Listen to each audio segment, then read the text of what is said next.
Alors, bonjour tout le monde, bienvenue à Marcher dans la conscience reçoit. Aujourd'hui, pour une quatrième fois, j'ai vraiment le plaisir de passer du temps avec Maria Dolores Sanchez. Bonjour Maria. Bonjour Nancy, vraiment, c'est un plaisir partagé à chaque fois. Je suis très contente de vous retrouver. Pour une quatrième fois, ça montre à quel point le sujet est intéressant, hein, la psychogénéalogie. Puis aujourd'hui, vous allez voir, Maria Dolores va nous faire voyager. Hein, on va se rendre même jusqu'en Afrique. Euh, Oui, Maria, vous qui êtes en France, aux frontières de l'Italie et de l'Espagne. C'est bien oui, ça? tout à fait. Oui. Fait qu'aujourd'hui, on vous amène en Afrique. Vous allez voir dans quelques minutes. Juste vous dire que la dernière fois, la dernière vidéo que nous avions fait ensemble, c'était sur les noms et prénoms. Et vraiment, ça a eu un succès, un très grand succès, presque 4000 vues. Ça a été vraiment très, très intéressant. Tout le monde en a un prénom ou un nom, hein. Fait que c'est sûr que cette vidéo-là était très interpellante. C'est vrai. Puis suite à la vidéo, bon, il y avait eu beaucoup, moi en tout cas, j'avais eu beaucoup de commentaires, j'avais nommé les deux prénoms de mes filles, puis on avait fait des liens.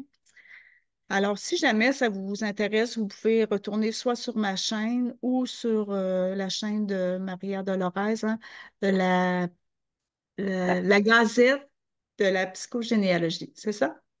La Gazette de la psychogénéalogie sur YouTube, Oui, effectivement. c'est ça. Alors, les vidéos là, sont vraiment faciles à trouver. Il n'y a pas de souci pour ça. Alors, une salutation spéciale à tout le monde, les gens de l'Europe, les gens du Canada. Et une salutation spéciale aux gens de l'Afrique, parce que Maria Dolores, elle va mettre cette vidéo-là accessible à ces gens-là. Puis, c'est très intéressant ce qu'on va parler aujourd'hui par rapport à votre pays, les gens en Afrique. Alors, on va apprendre beaucoup. C'est vraiment très intéressant. Alors, justement, Maria, pourriez nous dire, vous avez été appelée pour aller là-bas, en Afrique? Oui, j'ai été invitée au Bénin précisément, qui est dans l'Afrique de l'Ouest.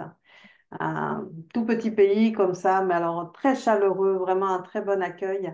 Et j'ai été invitée par la télévision nationale pour justement participer à une interview autour de la psychogénéalogie qu'effectivement l'Afrique a découvert. C'est un immense continent, plus grand que l'Europe, et personne ne connaît.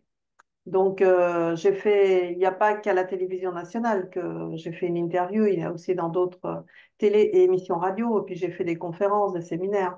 Mais à chaque fois, j'ai reçu un accueil très chaleureux et qui a interpellé les Africains, Oui. justement. Mm. Oui, puis de quelle manière ça les a interpellés? Est-ce qu'ils connaissaient la psychogénéalogie? Vous m'aviez dit que pas vraiment, hein? Non, non, pas du tout, mais vraiment, ni le nom, ni la discipline, rien.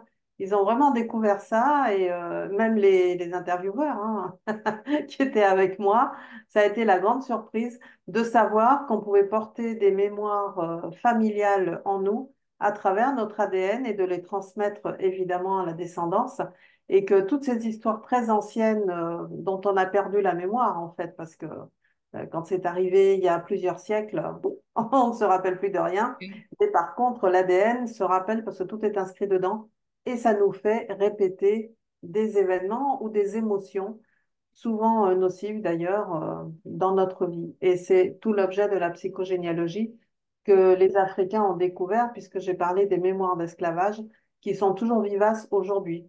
Ils ne sont plus Oui, esclaves, mais ils souffrent de ce qu'ont oui, souffert les premiers. Mm. oui, oui, c'est ça. Aujourd'hui, ils ne sont plus esclaves, mais ils en souffrent. Pouvez-vous nous expliquer ou nous donner des exemples? Quel effet ça peut avoir sur eux d'avoir vécu des périodes d'esclavage? Plein d'effets.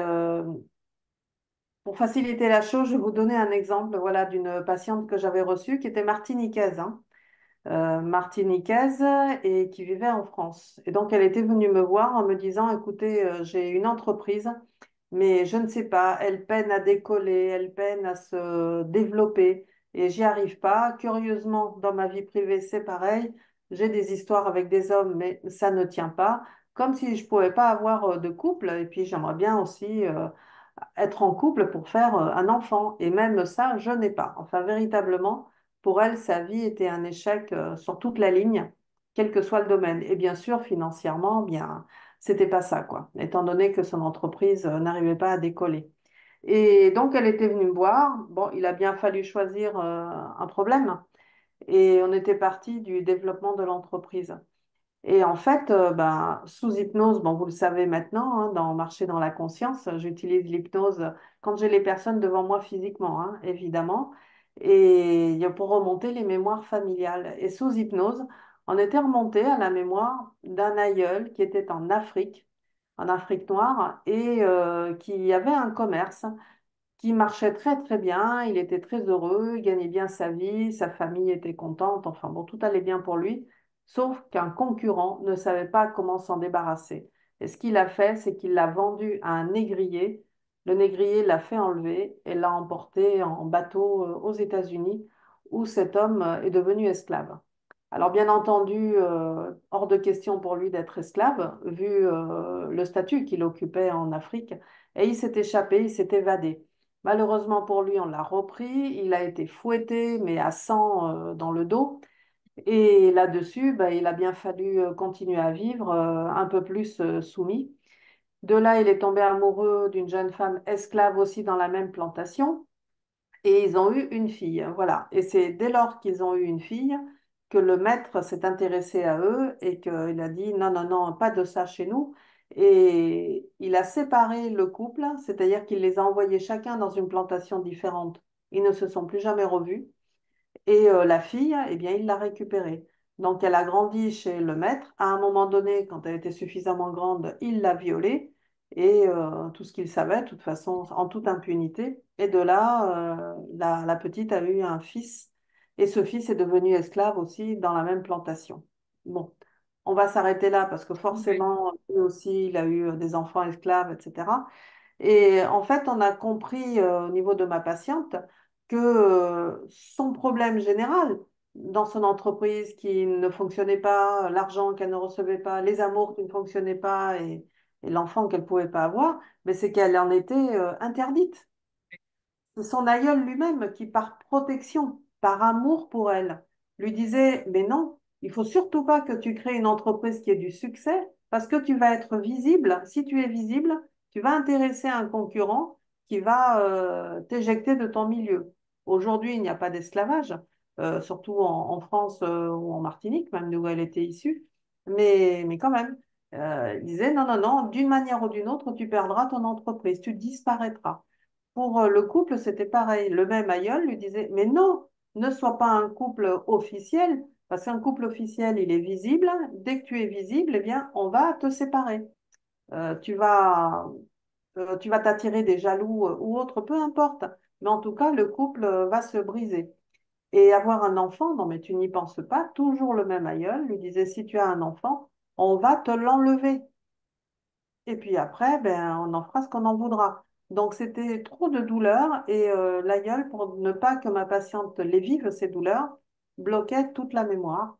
Et à partir de là, ben, elle était phagocytée, elle ne pouvait rien faire. Alors bien entendu, sous hypnose, j'ai apaisé l'aïeul, je lui ai donné ce qui lui avait manqué, qui était la liberté et la réhabilitation, évidemment. J'ai remis entre les mains du jugement de Dieu le négrier ainsi que l'homme, le concurrent qui avait vendu l'aïeul, bien entendu, parce qu'il était hors de question de les laisser comme ça traîner dans le cosmos avec ce qu'ils avaient fait. Et à partir de là, mais tout s'est complètement calmé. Et quand je suis arrivée au bilan, enfin l'entretien bilan avec ma patiente, elle m'a dit que curieusement, elle avait gagné beaucoup de clients d'un seul coup en l'espace d'un mois et demi. Donc son entreprise commençait à bien fonctionner, à être visible, l'argent rentrait. Enfin, elle commençait à être apaisée et elle venait de rencontrer un homme qui, semblait-il, était intéressant. Et OK. c'est un an après qu'elle m'a écrit en me disant, je suis pleinement heureuse, Maria Dolores, je voulais vous le dire parce que vraiment, je suis toujours avec cet homme, nous nous sommes établis ensemble et je suis OK. enceinte. Voilà. Wow, OK. Hein, c'est le fun.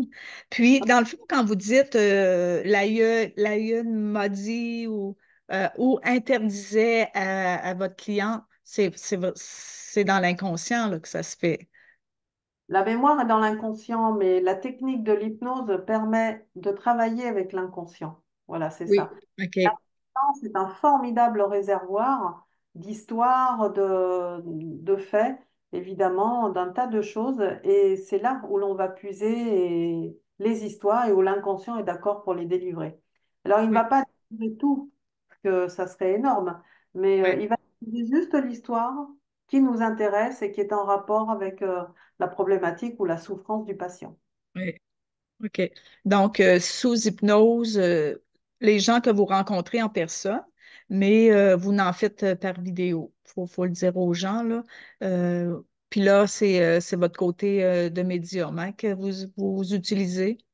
Oui, oui, parce que je OK. suis, pour ceux qui ne me connaissent pas, je suis psychogénéalogiste depuis un peu plus de 30 ans et je suis devenue médium il y a 12 ans suite à un choc énorme personnel dont j'ai déjà parlé dans d'autres Oui. interviews. Et cette médiumnité me permet de travailler à distance parce que effectivement, comme ça, à travers l'écran, on ne peut pas mettre les gens sous hypnose. En- Oui. Dans celle que j'utilise, puisque quand je l'utilise physiquement, mon patient, il est debout et moi aussi. Et on est dans la pièce. On monte dans son arbre, si vous voulez. Oui. On passe de génération en génération. Impossible de faire ça à l'écran. Et puis, Mm. il y a trop d'émotions à gérer. Donc, non, dans ce cas-là, avec ma médiumnité, j'accède à l'histoire familiale qui gêne. De Mm. là, je travaille sur les actes symboliques à donner à faire faire à mon patient. Et c'est ce que je lui donne en séance pour le côté père, le côté mère. Et lui, il aura l'histoire, c'est le diagnostic. Il fera les actes symboliques qui sont les médicaments, on va dire. Oui. Et Oui. détricoter l'histoire et défaire complètement l'impact négatif de cette histoire sur le patient. Voilà comment on le fait à distance. Oui. Oui, puis lorsque vous étiez en Afrique, c'est ça, entre autres, que vous avez expliqué aux gens là-bas. C'est ça qui les a interpellés, hein, de réaliser que toutes les mémoires que eux, dans leur pays, ont, peuvent avoir un effet sur eux aujourd'hui. Complètement, oui, les mémoires de l'esclavage, c'est énorme, hein. Quand j'étais sur place et je voyais les gens en observatrice, hein, je me disais, mais ah là là, mais qu'est-ce que je... Elles sont toutes vivantes, les mémoires d'esclavage. OK. Qu'est-ce que Euh, vous voyez, qu'est-ce que vous avez vu quand que vous dites je voyais là, les mémoires? ah bah, la pauvreté, il y a vraiment des quartiers entiers qui sont très pauvres ou très modestes, en fait, alors que c'est quand même un continent qui a un sous-sol géologique extrêmement important, extrêmement riche, et qui a été, et je pèse mes mots, qui a été entièrement pillé par les Européens. Aujourd'hui, ils continuent de se servir comme si c'était chez eux. Or, Mm. l'Afrique appartient à l'Afrique. Oui, Voilà, comme l'Europe appartient à l'Europe, comme le Canada appartient au Canada, je vois pas pourquoi un autre continent viendrait, se servirait des sous-sols oui. et appauvrirait le pays. Mm. Alors voilà, c'est un peu facile de dire que c'est des gens qui ne valent rien. Non, non, j'ai connu des personnes là-bas qui ont vraiment beaucoup de potentiel Ben et qui oui. sont diplômés et qui ont fait des hautes études. Mais Mm. comment travailler? Ils sont obligés de s'expatrier parce Oui, que effectivement, il y a peu de développement. Ça commence. Comme le Bénin, c'est vrai que les différents présidents qu'il y a eu ces derniers temps ont eu à cœur de moderniser le pays. Il se modernise petit à petit. Il y a encore des efforts à faire. C'est normal, il faut du temps pour tout. Mais bon, quand je vois tout ce qui s'y passe, je me dis, mais les gens ne se rendent pas compte à quel point ils sont phagocytés par leur mémoire d'esclavage. Et si oui. on les libérait, parce que c'est vraiment mon idée que je disais dans les interviews, mais je cherche à former des personnes à Mm. la psychogénéalogie sur place pour que eux-mêmes suivent des personnes en thérapie.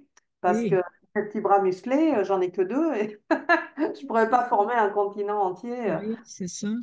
Voilà, il faut que ça fasse boule de neige. Et je vais y aller de temps en temps, hein, Oui, de c'est compte ça. mais voilà, pour les suivre. Mm. Mais bon, je cherche vraiment à former pour déléguer et faire en sorte que les gens se libèrent, Oui, oui. vivre mieux, bien sûr. Oui, puis donc vous allez y retourner, je pense, l'été prochain, hein? Oui, je vais y retourner tout le mois d'août, enfin mi-août, mi-septembre, hein, plutôt OK. là-dessus. Bah, justement, pour y faire un nouveau conférence, séminaire, interview, voilà. pour En faire tout cas, connaître. on leur fait vraiment une salutation spéciale aux gens de l'Afrique que vous allez aller former. Nous, ici au Québec, ben, on vous a connus là, il y a quelques années. Puis, il y en a d'autres aussi, hein. La psychogénéalogie, ça prend de l'ampleur, puis c'est vraiment fascinant. Ouais. C'est vraiment fascinant. Puis, justement, on parlait, parce que eux ont été envahis, hein, ils ont vécu l'esclavage, mais ceux qui envahissent, c'est comme ici en Amérique du Nord, au Canada, hein, il y en a qui sont venus envahir certains peuples. Qu'est-ce que ça peut avoir comme conséquence pour les descendants? Alors, c'est vrai que les conséquences sont différentes parce que l'Afrique, en fait, ils ont été déportés. Ils ont été déportés, déplacés dans des continents tellement loin que c'était impossible pour eux de revenir chez eux. Ah oui, Euh, les douleurs sont très fortes et sont relatives à cela. Alors que au Canada, l'Amérique du Sud, l'Amérique du Nord, bon, ce sont des endroits où des pays d'Europe ont envahi ces oui, pays-là. Vous prenez l'Amérique du Sud, c'est l'Espagne et le Portugal qui ont envahi l'Amérique du Sud et qui ont détruit 90% de la population. C'est énorme. 90% de la population. Il y en a autant pour l'Amérique du Nord qui a été envahie par plusieurs pays d'Europe. Et même chose, ils ont massacré des Indiens. Enfin, tout ça fait l'objet d'une vidéo que j'ai faite sur ma gazette de la psychogénéalogie. Ils OK. ont des bisons, mais par millions. Enfin, ils ont complètement massacré la nature. C'est incroyable. Et pour le Canada, pareil, ce sont les Français qui ont Oui, envahi le Canada. Bon, une part aussi, c'était les Anglais. Mais bon, on va parler des Français. OK. Nous sommes à Montréal et mais il est vrai que le musée de Montréal, il est formidable pour ça parce qu'il raconte bien, il est très très bien fait. Toutes ces mémoires, les exactions en fait qu'ont fait les Français sur place en tuant et massacrant les Indiens alors que les Indiens étaient chez eux. Donc c'est sûr que les Indiens, ils en ont fait autant. Bien entendu, ben, il fallait bien se défendre aussi, ce que je peux comprendre.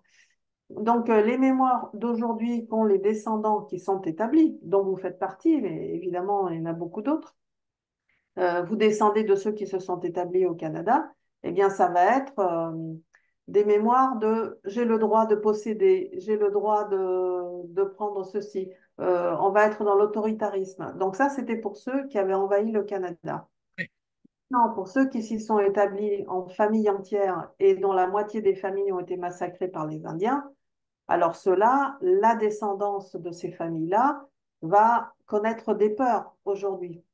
Peur d'avoir à bouger, peur de déménager, par exemple. Euh, OK.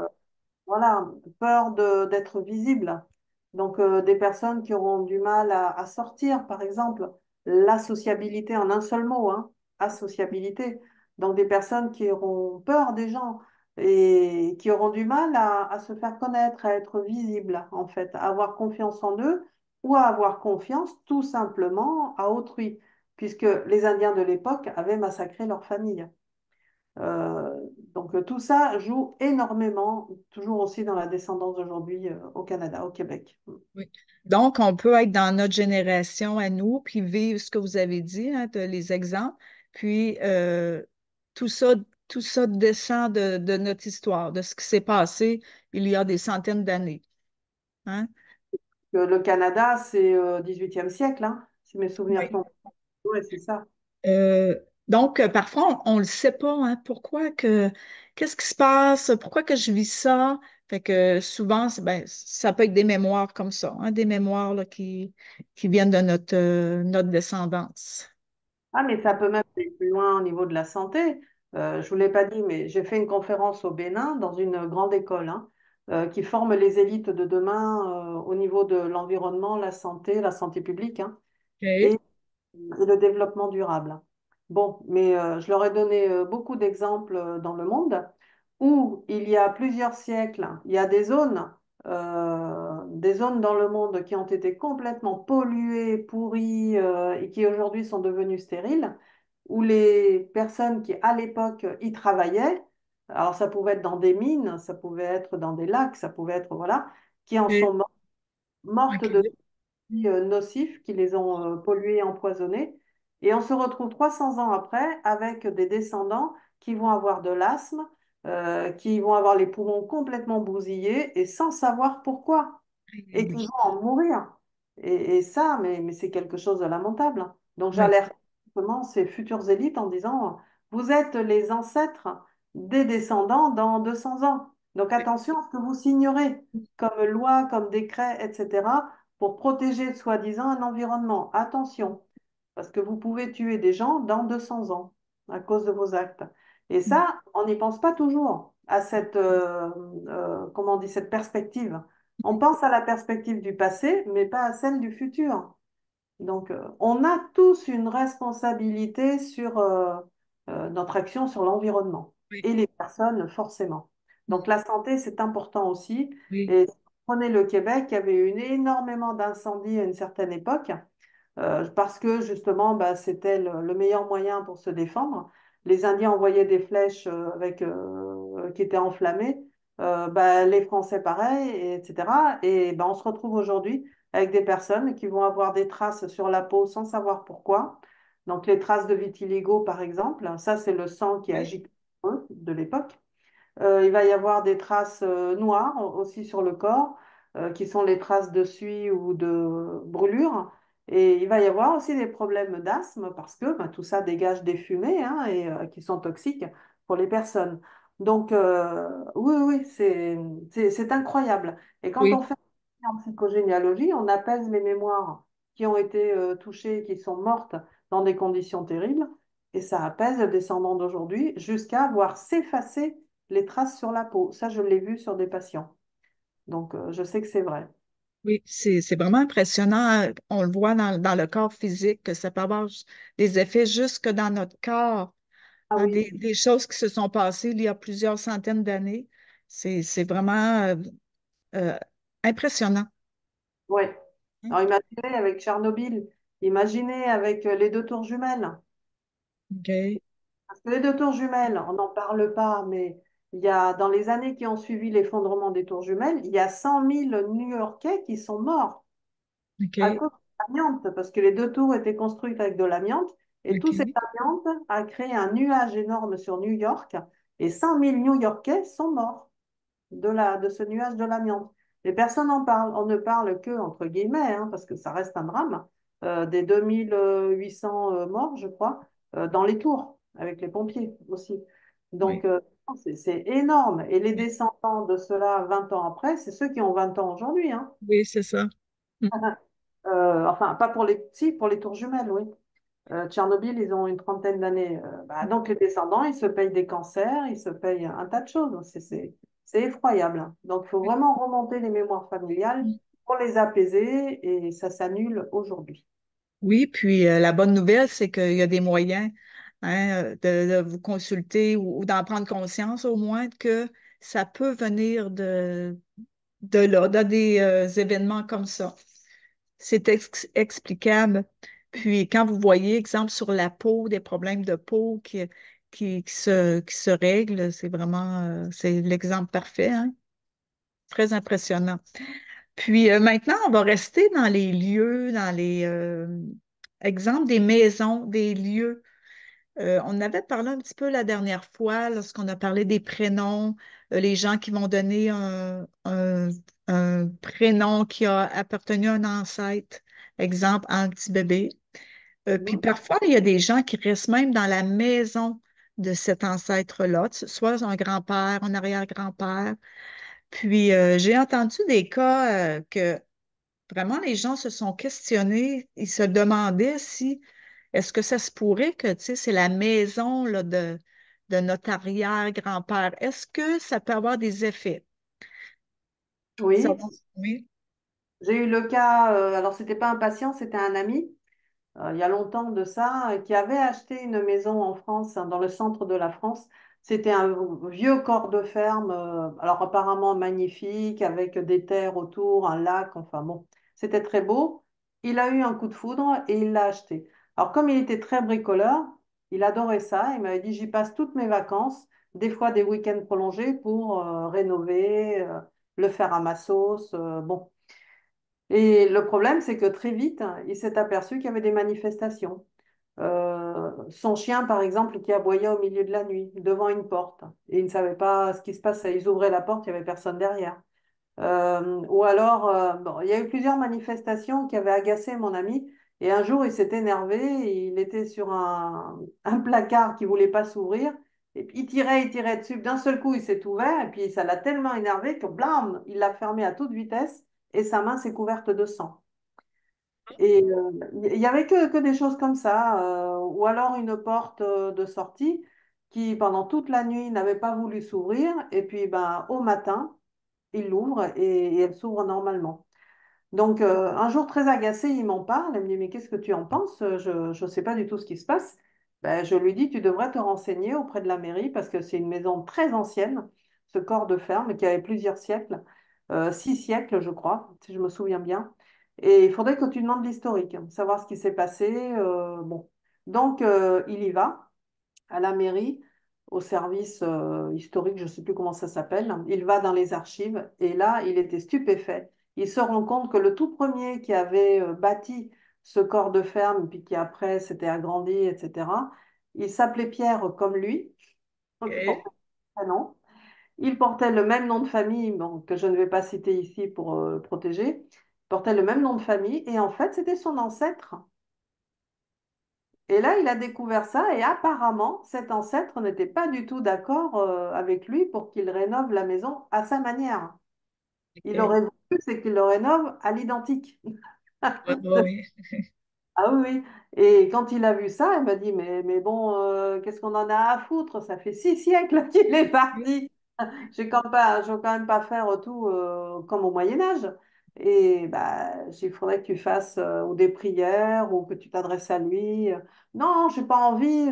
Il était vraiment pas du tout religieux ou pratiquant. Pas du tout. Et bon, bah, les manifestations ont continué. Et je lui ai dit, tant que tu ne feras pas de prière, que tu lui demanderas pas l'autorisation, il continuera à t'agacer. Et bon, bah, il s'est rendu à l'évidence parce que son couple volait en éclats, les enfants, ils étaient terrorisés, le chien, il voulait plus y aller. Ah bon, c'était une catastrophe.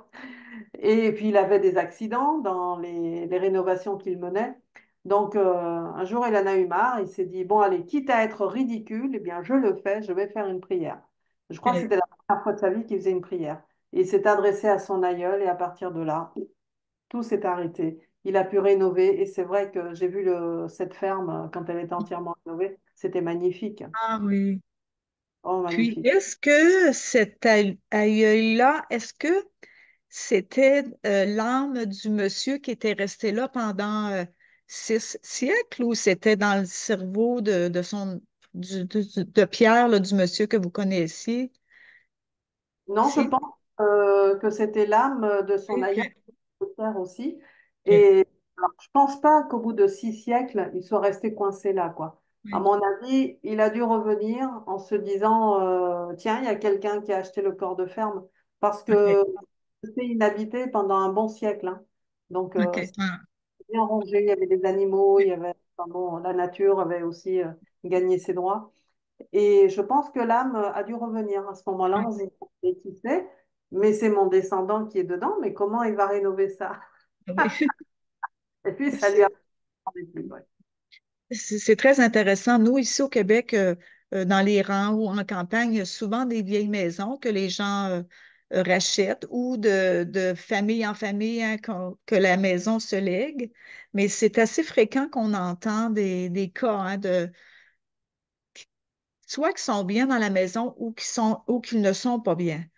Et là, Voilà. puis là, vous m'aviez dit aussi de changer la décoration. C'est ça quand on achète une vieille maison ou...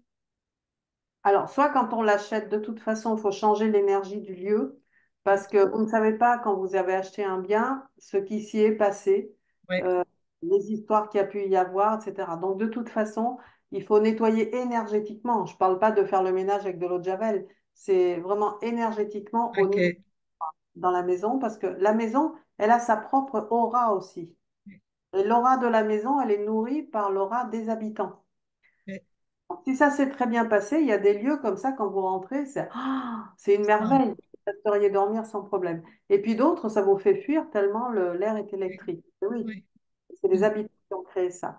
Donc, si on achète un bien, il faut le nettoyer ou le faire nettoyer par un professionnel. Il peut y avoir des âmes qui sont restées coincées aussi. Mm. Ça, je le fais souvent, d'aller dans des lieux pour faire partir des âmes Ah, OK. qui sont en souffrance. Mais le pire, c'est quand on hérite d'une maison familiale qui existe depuis 2 ou 3 siècles et comment dire, il y a un passé qui se sent, il y a eu une énergie qui a fait en sorte que les générations qui s'y succèdent n'osent pas changer, n'osent pas changer les papiers peints, les meubles, Eh etc. oui. Et vous avez l'impression que tout est figé. Ça, c'est terrible.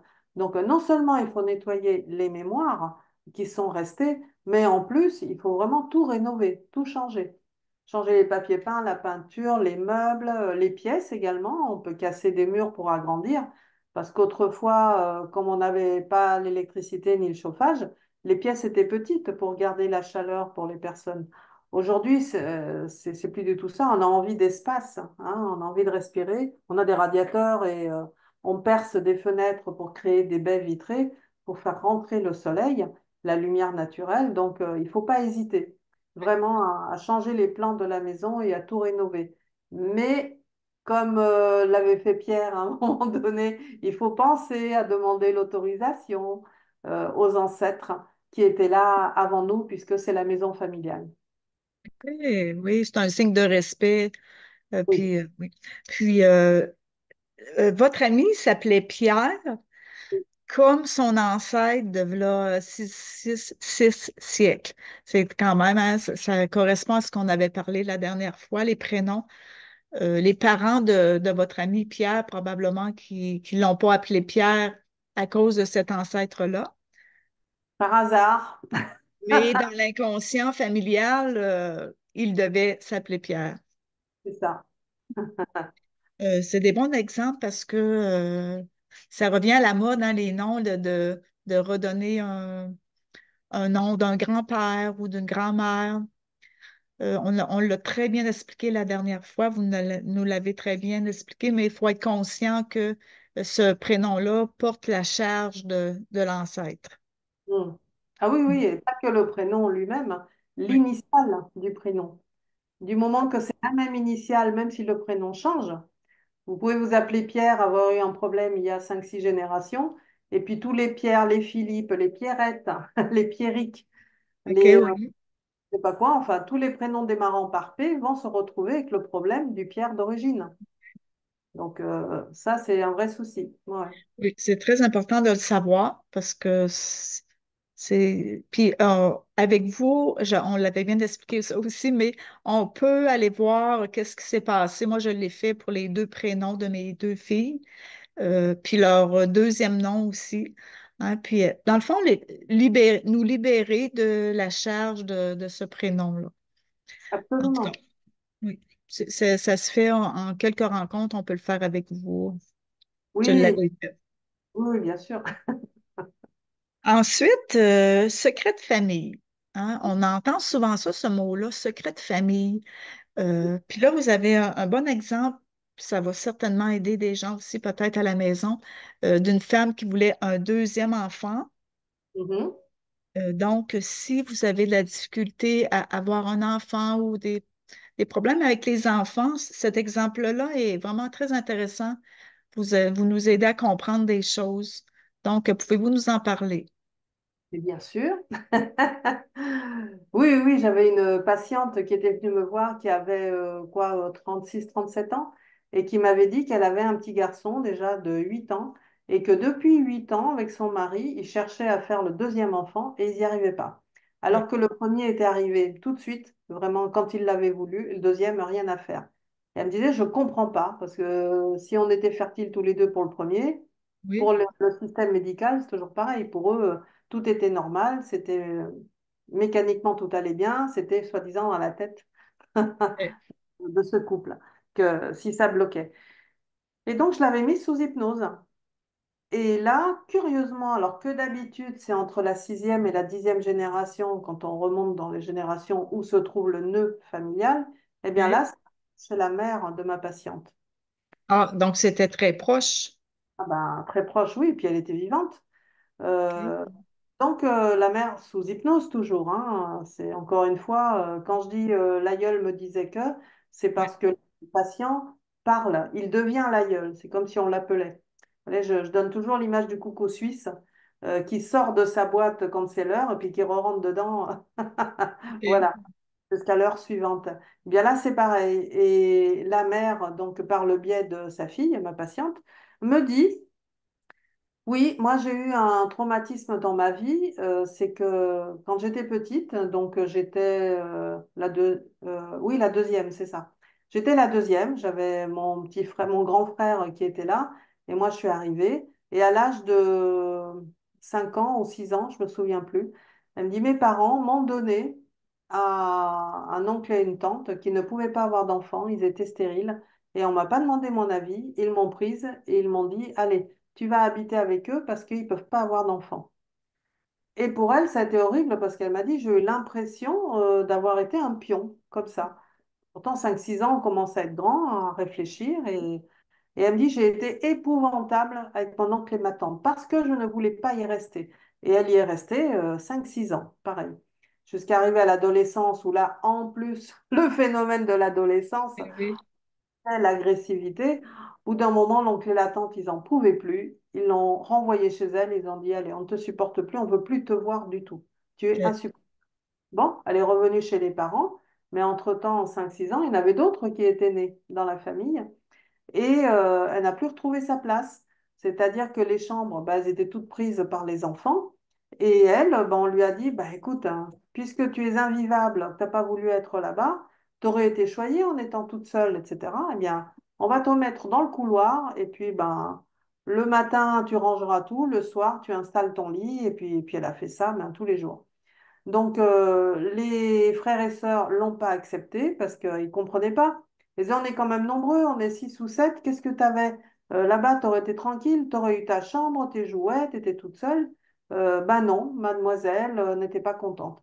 Alors, ils lui en ont fait voir des vertes et des pas mûres. Il n'y avait pas moyen d'avoir sa chambre, aussi bien que ben, elle avait 13 ans quand elle est revenue chez les parents. Elle avait qu'une hâte, c'était de partir.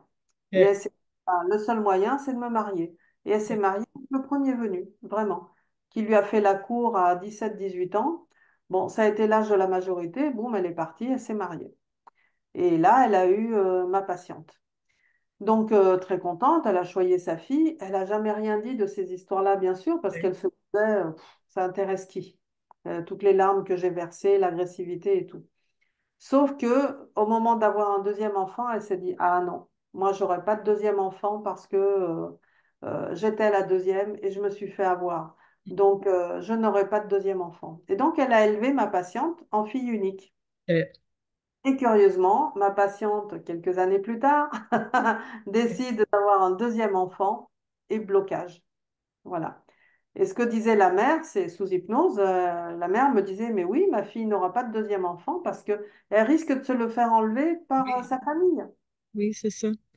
comme moi. Et puis, ça sera à nouveau la répétition de la douleur. Et bon, ben, alors, on l'a apaisée, je l'ai réconciliée avec sa mémoire familiale. Elle a pu dire des choses toujours sous hypnose à ses parents, son oncle, sa tante, à ses frères et sœurs, en fait. Bon, parce qu'il y avait beaucoup de boules agressives et de nervosité qui étaient restées, et puis de chagrin aussi, de Oui. chagrin. Voilà, donc tout ça avait été apaisé pendant l'hypnose. Et on a fini, et je dis à ma patiente, mais vous connaissiez cette histoire parce que c'est votre mère quand même. Oui. Mais non, ma mère m'en a mais vraiment jamais parlé. Eh ben, elle m'a dit, vous savez quoi, ce soir je dîne chez elle. On Ah était oui. avec mon mari. Donc, je vais lui en parler et on va voir ce qu'elle me dit. Et en fait, dès qu'elle a commencé à en parler, sa mère s'est effondrée en larmes. Et elle lui a dit, on se revoit demain pour en parler parce que là, on est en famille en train de dîner. Donc, le lendemain, elles se sont revues que toutes les deux. Et sa mère lui a raconté la même histoire, mais avec toute son émotion de Ben l'époque. oui. Mais c'était à la virgule près, l'histoire exacte de ce qui était arrivé. Eh bien, 15 jours après, ma patiente m'a appelée en me disant qu'elle était enceinte. Eh, c'est Ah, impressionnant. ah oui, oui. Oui, oui, c'est de libérer, c'est ce que vous avez fait. Puis en plus, sa mère, elle était encore vivante. C'est Ah oui, oui. un avantage.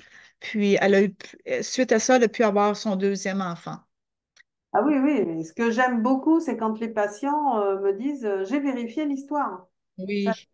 parce que des fois, c'est le parent ou c'est les grands-parents, donc des personnes qui sont encore vivantes, à qui l'histoire est arrivée et les gens ne comprennent pas et disent mais comment tu peux savoir ça? Personne l'a su. Oui. Cette femme, c'est une Ben sorcière. oui. Puis, je suis en train de penser, exemple, si une personne est en train d'écouter la vidéo, puis qu'elle se dit, ouais, moi aussi, mon histoire ressemble à ça, exemple, une mère, là, justement, comme vous donnez l'exemple, elle pourrait faire le travail avec vous en tant que mère pour aider ses enfants. Oui, bien sûr, C'est ça, hein? bien sûr. Mais par contre, si c'est pour libérer un enfant, il faut qu'elle aussi, elle soit porteuse du problème, hein. OK? Parce que j'ai déjà vu plusieurs fois des personnes, couples, qui transmettent le problème aux enfants, mais eux-mêmes, il ne s'est pas développé chez eux, le Ah, problème. OK. Donc, je ne peux pas travailler avec les parents s'il n'y a pas cette douleur-là chez eux. Ah, Donc, oui. ça, je travaille chez l'enfant directement, évidemment, s'il est majeur, parce qu'il faut aussi qu'il comprenne les mémoires difficiles d'autrefois. Soit je ne peux pas. Donc, OK. il faut vraiment que dans la chaîne de transmission, la personne qui vient me voir souffre de ce problème. Et ça OK. lui, bien sûr. Votre exemple est vraiment intéressant. Puis, je suis sûre qu'il y a des gens à la maison qui peuvent se reconnaître. Difficulté à avoir un enfant, tu sais, elle, c'est impressionnant parce qu'elle en avait déjà eu un. Ça veut dire qu'elle était capable, tu sais, son corps était capable. Bien sûr. Oui. OK, super, merci beaucoup. Puis, on irait avec un dernier exemple. On aurait plusieurs à vous raconter. C'est tellement fascinant. Ben, justement, je vais vous parler tantôt du livre de Maria Dolores. Il y en a là-dedans, des exemples, si vous en voulez. Hein, il y a des exemples dans ce petit livre-là. Je vais vous en reparler dans quelques minutes. Fait que le dernier, ça serait par loyauté familiale. Parfois, on vit des choses par loyauté familiale. Là, vous auriez l'exemple d'une femme qui travaillait dans une banque. Oui. Pouvez-vous nous raconter ça? Tout à fait. Oui, oui, c'était une jeune femme qui avait 24 ans, je crois, à l'époque, hein, Oui. et qui avait réussi péniblement à se faire embaucher dans une banque, c'était la Deutsche Bank. Donc, parce qu'elle parlait l'allemand, elle parlait plusieurs langues. Une jeune femme très diplômée dans plusieurs écoles, en fait, brillante, vraiment brillante, un esprit très vif, et qui me dit, je viens d'être embauchée, mais bon, je suis embauchée à l'accueil, quoi. Rien à voir avec mes capacités, je peux aller beaucoup plus. Et quand j'ai réclamé, on m'a dit, oh non, non, il n'y a rien pour votre niveau à vous, l'hôtesse d'accueil, ça fera très bien. Bon, et elle, son rêve, c'était de travailler dans une banque, mais de gérer des comptes-titres, de gérer des portefeuilles d'actions pour les clients. Et OK. ça, bien entendu, ça lui était complètement défendu. Et puis, c'était une maghrébine aussi. Alors, est-ce qu'il y avait dans cette banque une histoire de racisme? On ne savait pas. En tout cas, on est resté ouverte à ce qu'on allait trouver. Et puis de là, elle me rajoute, avant de démarrer l'hypnose, elle dit, j'ai oublié de vous dire quelque chose, c'est que dans ma famille côté père, on change tous de nom de famille à chaque génération. On ne sait pas pourquoi. C'est une tradition, mais je ne m'appelle pas comme mon père et mon père ne s'appelle pas comme son père, et etc. Bon. Ah, Je range ça dans un coin de mon cerveau. Et on remonte les mémoires familiales et en fait on remonte, alors c'était côté père, oui, à la sixième ou septième génération, au niveau d'un imam. Donc, l'aïeul était imam, chef religieux, OK. musulman. Et ben, normalement, un chef religieux, ça respecte tout, ça respecte les écritures, ça respecte la population. Et là, il avait fait tout l'inverse. Il avait volé un certain nombre de gens, il avait dépossédé de leurs maisons, de leurs biens, des terrains aussi, un nombre incalculable de familles à qui il leur avait fait signer des papiers. Il faisait des chantages. En fait, c'était OK. un escroc sur toute la ligne, alors qu'il professait quand même l'islam Oui. dans de sa mosquée. Et à un moment donné, je ne sais plus comment ça s'est su, mais il y a des gens qui ont dû les dénoncer ou quelque chose comme ça. Et la famille a été, mais alors, abasourdie en se disant, mais comment notre parent, notre oncle, notre grand-père, en fait, toute la famille était là, mais comment a-t-il pu faire ça? C'est un imam, on lui fait confiance d'emblée. Ben Comment oui. faire ça à toute la région? Et du coup, comme il était imam, on ne l'a pas tué, on l'a juste exilé en disant par respect pour votre fonction, on vous exile, mais il faut plus revenir ici, quoi. Du coup, la famille de l'époque a changé de nom exprès en se disant on veut effacer la mémoire de cet imam parce qu'on a une honte, mais insurmontable. Et il faudra que chaque génération change de nom parce que comme ça, on effacera à jamais la mémoire de cet imam et de ce qu'il a pu faire. Donc, ben, bien entendu, l'escroquerie, tout le mal qu'ils avaient fait, ben, cet imam, je l'ai envoyé au jugement de Dieu pour qu'il s'en occupe. Et puis, ben, il a fallu rembourser, alors tout ça, on le fait de manière symbolique, évidemment, la population, les gens, repasser par les notaires. En fait, ça a demandé un certain travail pendant l'hypnose, de façon à réhabiliter tout le monde. Et à partir de là, donc, on a redescendu les générations et quand j'en ai parlé à ma patiente une fois éveillée, elle m'a dit, mais là, je comprends tout, effectivement, pourquoi on change de nom à chaque génération?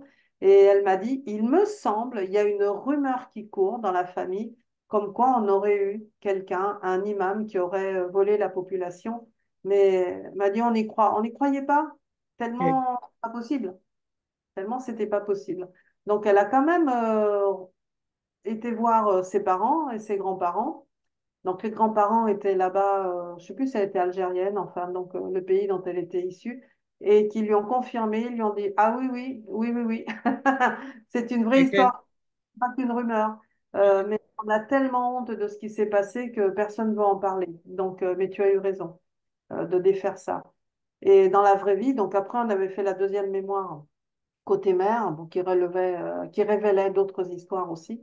Et quand on a terminé, eh bien, d'un seul coup, elle a eu une promotion. C'est-à-dire qu'on l'a convoquée en lui disant, bah, écoutez, vous avez de la chance, on vient d'avoir un désistement, quelqu'un a démissionné et c'est justement le poste que vous vouliez. Si vous le voulez, il est pour vous. Cadeau. Donc, elle a eu sa promotion, elle y est allée. Je l'ai perdue de vue pendant un an. Et un an Ok. après, voilà, une fois que j'étais de passage à Paris, puisqu'elle était à Paris, elle m'a appelée me disant, Maria Dolores, je veux absolument vous revoir parce qu'il faut que je vous raconte. Bon, on est allé boire un café et elle m'a dit, mais c'est fou, c'est fou. Je suis dans ce service depuis un an, donc bah, il a fallu que je fasse mes preuves. Et aujourd'hui, je dirige un service de 30 personnes. Et je ne vous compte pas le nombre de portefeuilles titres que je gère aussi de la part des clients. Je dis, ça y est, on me fait confiance dans une banque. Ben, Wow. C'est voilà. très beau. C'est très beau. On voit encore l'exemple hein, de défaire une mémoire. C'est instantané. Hein? Lorsque la mémoire est libérée, Oui. tout se remet en place. Mm. Enfin, souvent. Des fois, ça prend quelques mois. Tout dépend s'il y a eu Oui, un trou noir, s'il y a eu oui, des choses de ce type qui viennent se greffer dans l'histoire. Ça dépend. Mais bon, de toute façon, dans les mois qui suivent, au plus tard, ça se oui, c'est défait. ça. Oui, ça peut être dans les mois plus tard. Merci beaucoup de vos exemples. Vous êtes vraiment généreuse. Vous racontez bien. On comprend. C'est le fun de voir le dénouement pour vos patients que vous avez traités. C'est tout le temps des bonnes nouvelles. Fait que, Oui, enfin, il y en a où c'est un échec, hein, mais bon, c'est 10% de ma OK. patience. Oui, Quand vous dites c'est un échec, c'est que ça ne fonctionne pas ou que... ça n'a pas fonctionné, donc je reroute les personnes chez des confrères ou des consoeurs qui, avec OK. leur discipline, pourront arranger l'affaire. Aucun thérapeute ne peut afficher 100% de Ouais. réussite. Mm. C'est pas possible ça. Donc Oui, vous êtes thérapeute aussi, Nancy, donc oui. vous Mm. le savez bien. On aimerait, hein, Oui, oui, oui, oui. mais bon, malheureusement. Mais bon, 90%, c'est quand même C'est beaucoup, oui. Alors, je vous parle de ce petit livre-là. À toutes les fois qu'on s'est vu, il vous en restait des papiers, mais là, il n'en reste plus. Sauf que la bonne nouvelle, c'est qu'on peut le commander numérique. oui. C'est ça, hein? Puis on l'a instantanément sur notre tablette ou notre cellulaire. Et Puis vous c'est pouvez moins dispendieux. Oui, oui. Vous le téléchargez du moment que vous avez payé le livre chez l'éditeur, dans le lien que vous afficherez en bas de la vidéo, eh Oui, bien, vous le téléchargez, vous pouvez le lire instantanément. Ce qui est oui, mieux que en format papier, parce que même si c'est un objet que l'on garde, Mais bon, vous attendez 15 jours, surtout pour le Canada. Ah oui, 15 oui, jours pour le voir. Et puis, c'est plus cher parce qu'il faut payer le papier, le port, oui. etc. Mm. Oui, c'est un très bon petit livre que vous avez écrit avec Xavier Cornette de Saint-Cyr, que vous aviez aidé, hein. Vous nous aviez raconté son histoire, Bah, Xavier. ça figure dans le livre, hein, d'ailleurs, Oui. comme Mm. l'histoire de la Maghrébine, la Deutsche Bank, dont je viens de vous parler Ah, aussi. OK. Elle est juste en OK. fin du livre. D'accord. Alors, on se dirige tranquillement vers la fin. Merci beaucoup, Maria Dolores. C'est toujours un plaisir de vous entendre. Puis, pour vous rejoindre, moi, je vais mettre les liens. Il y a votre adresse Gmail, je vais la mettre. Il y a la Gazette de la psychogénéalogie. Ça, c'est Oui, sur YouTube, hein, on peut facilement aller là-dessus. tout à Puis, fait. sur la Gazette, il y a plusieurs vidéos. C'est bien ça, hein? Il y en a plus de 70, oui. Oui, oui, vous en avez plusieurs. Je ne sais plus combien, mais oui, il y en a beaucoup. Oui. Et il va y en avoir d'autres que je dois Oui. tourner. OK. Oui, puis vous n'avez fait oui, un dernier récemment là, avec un monsieur de l'Afrique, là, justement. Oui, oui, oui. Ce- Prosper Prévert, oui, qui anime une émission à la télévision nationale et qui s'appelle Au cœur du mystère, oui, qui m'avait oui, invité. cette vidéo était vraiment intéressante. Je l'avais Ah, écoutée, elle a passé sur Facebook, hein, vous l'avez mis sur Facebook. C'était vraiment intéressant, puis on voyait à quel point l'intervieweur était content d'apprendre toutes ces choses-là. oui, bah d'ailleurs, j'y retourne au mois d'août. On va se refaire une Oui. émission de Prosper, Vous, oui. vous allez nous remettre ça sur Facebook, hein, sûrement. Sûr. Alors, merci beaucoup. Attendez un petit. Merci, c'est toujours un plaisir. Puis, on peut se redire à l'année prochaine, probablement, hein. Encore des choses à raconter. Oui, c'est ça. Nous, quand même, on est amis sur Facebook, puis on se parle de temps en temps, mais à vous, la maison, c'est le fun à toutes les années de voir qu'est-ce qu'on a appris, qu'est-ce que vous avez à nous partager.